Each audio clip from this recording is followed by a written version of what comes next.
Lawmakers back to work in Augusta for that first session of the new year. The legislature plans to tackle a number of topics that will include gun safety proposals. Many showed their support of stronger gun laws at the State House today.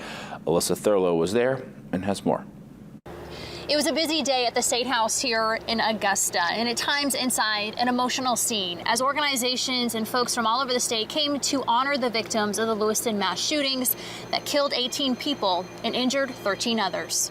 We have to stop being careless as a nation. Not a Democratic thing, not a Republican thing. Common sense for all of us. Many who were in attendance know firsthand what gun violence can do to families. Arthur Bernard is one of them.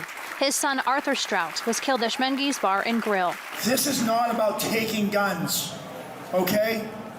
This is about doing the right thing and finding the right politicians who are willing to do the right thing more than they're afraid of losing their jobs. Declare a quorum present.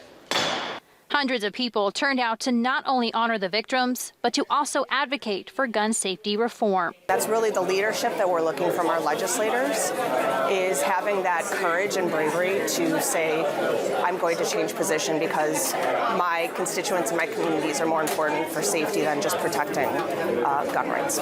Many are calling for potential changes to the state's so-called yellow flag law, which allows a judge to remove guns from someone in a mental health crisis. Some are calling for stricter gun laws. Others hope lawmakers consider loosening them.